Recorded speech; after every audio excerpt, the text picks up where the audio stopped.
Okay, so in my experience as a counselor and also as a married person and in my general interactions, I have come to learn that there are marital problems that are actually started before the marriage begins. And I have learned that these problems can be created by the bride and the groom, also by the parents and families that are aiding the marriage process. Thirdly, they can also be created by the counselors that are brought on board to prepare the groom and the bride for the marriage. Now, it's very important for us to have a conversation on this, because as long as you do not know where your problem is starting from, it is impossible to solve it. You cannot solve a problem that you cannot properly identify.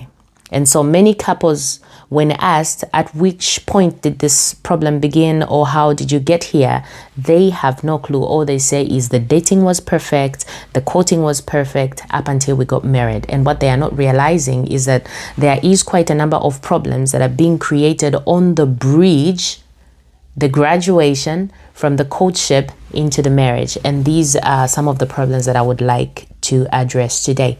Problem number one: lack of honesty and openness on the part of the bride and the groom.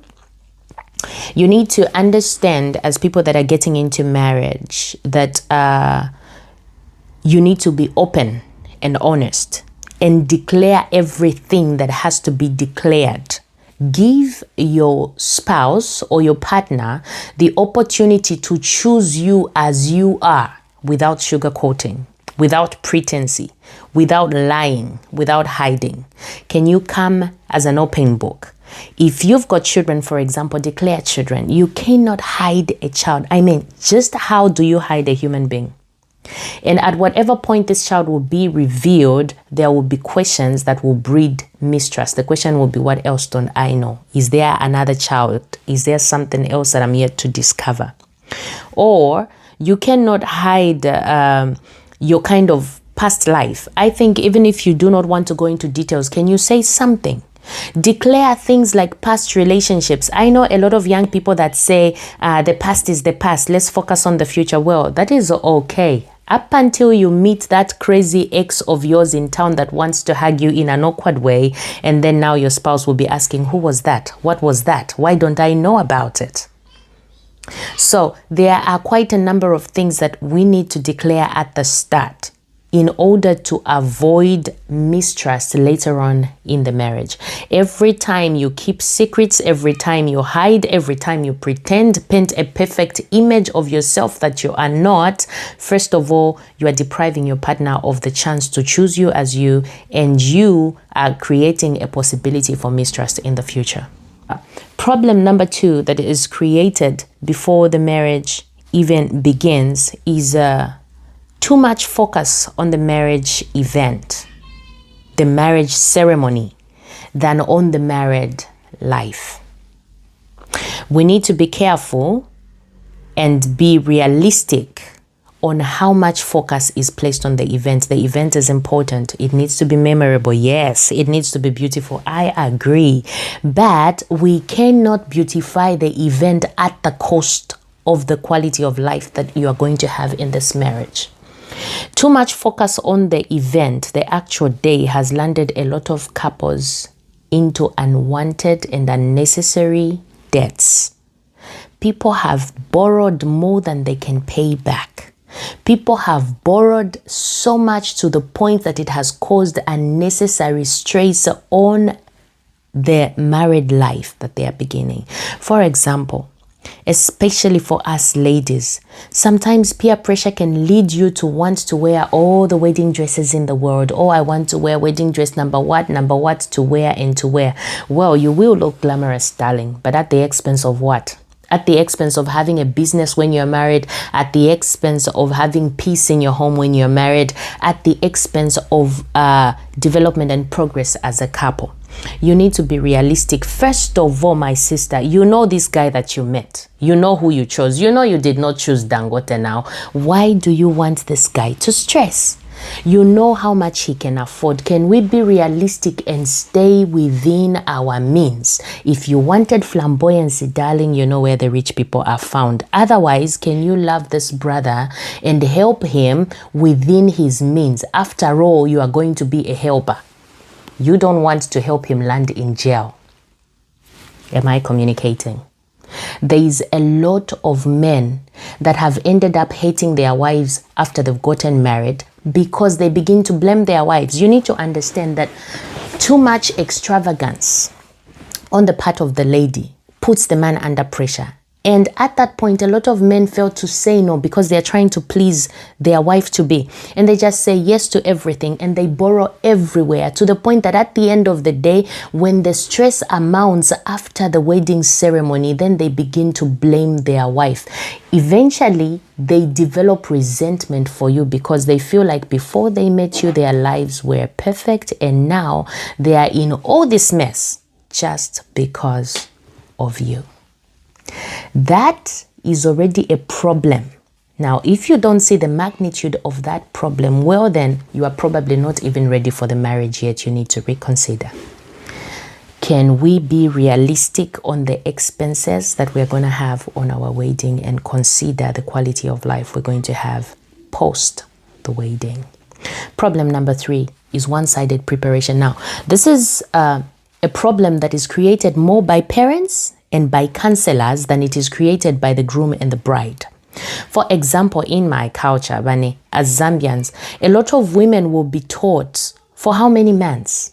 They'll be taught weeks, taken secluded, taught and prepared for the marriage. Unfortunately, how many men actually do get the opportunity to be taught as much?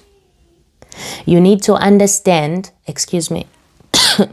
you need to understand that too much preparation breeds very high expectation. You cannot bring me to something that you have overly prepared me for and come and pair me with somebody who has not been prepared. I'll be expecting too much. And too much expectation from a person who doesn't even know what is being expected of them will breed frustration.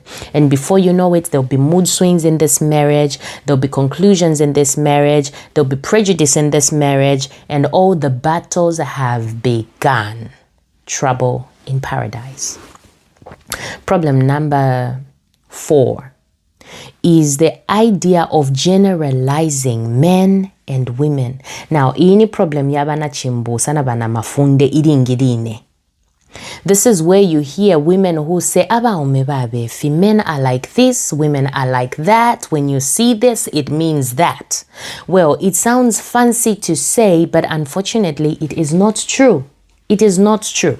Men are not the same. Sociology has taught us that everybody is a product of their environment. And we all know that our men are not growing up in the same environment. So how is it that we want to conclude that they are the same and group them together? Every behavior you see on the other, you ascribe it to the other. That is unfair. And every time you come into a marriage with that kind of mentality, you will misunderstand your spouse. You will treat them unfairly based on your prejudice, and you will close up the doors that allow you to learn them as them. So, as counselors, we need to avoid generalizing and stereotyping. Men are not the same. And there are no solutions that are one size fits all. Every circumstance and situation in every home is different because there are different individuals involved and there are different necessitating factors. And therefore, the advice should be different. You cannot tell a bride, if you see this, you do that. The same way, men need to understand that women are not the same.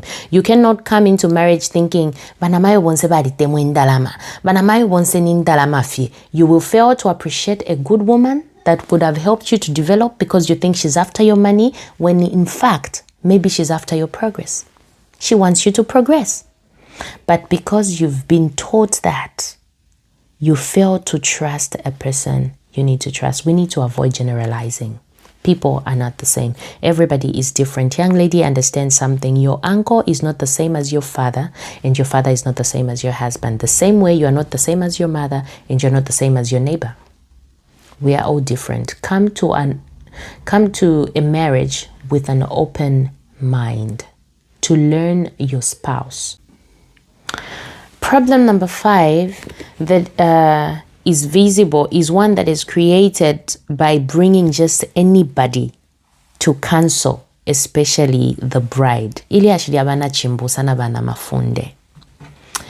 You need, as a family, especially of the bride and the groom, to sit down and agree on what the groom wants to see in the bride. And in line with that, come up, or rather choose or pick, or rather approach the right women who are able to teach and inculcate that specific thing into the bride. You know, we need to go beyond the idea that bonachimbusa kanofye ningoma, kanofye bali ishwa ebene ba masha, kanofye bali kwata reputation yakwe bati ni bana chimbusa. You know, ukubana mafunde has to be visible. You can't teach what you have not lived. So there are women that they don't have the reputation of being a nachimbusa. Maybe that's not even what they do, but when you look at their lives, when the groom looks at their lives, they feel like, yeah, I would want my wife to be something like that. Can we come to that understanding that we need to bring on board counselors whose morals, whose values, whose poise, whose behavior, whose family lifestyle, whose submission to their husband we would want to see in the married life of our bride? That way, the counseling will be effective. Otherwise, we cannot divorce the impact of the counseling from the counselor. We have to agree that the kind of a person who comes to teach, they will teach from their lifestyle. They cannot pour out what they do not have. And so we need to be very careful who we are bringing to teach. What content do they have after ingoma shadida mkwai after mashayafma? What's the content? Is our young lady able to learn? I will give a practical example. If you have a career lady getting married, you can also target among the counselors women that are career women, but that have carried their marriages with dignity, with submission, and with positivity, that are a shining example, to come and speak to this lady, because we are tired of career women who think men are not important because they have a career. Or we are tired of career women who think, me, I cannot cook, I cannot do this because I'm a career woman. Well, there are career women who have succeeded in both ways. They can cook, they can do everything as a wife, and they are still running their career successfully. If we can find that balance, we will be doing a great help to our brides. Otherwise, we will be failing in our duty as a family and as a groom trying to help a bride. So if we can watch out against these 5 things, we will have better marriages and we will have avoided quite a number of problems. The lesser the problems we have to deal with in the marriages, the happier the marriages, isn't it? Come on, go on and have a good and great married life. Take all those into consideration, and God bless you.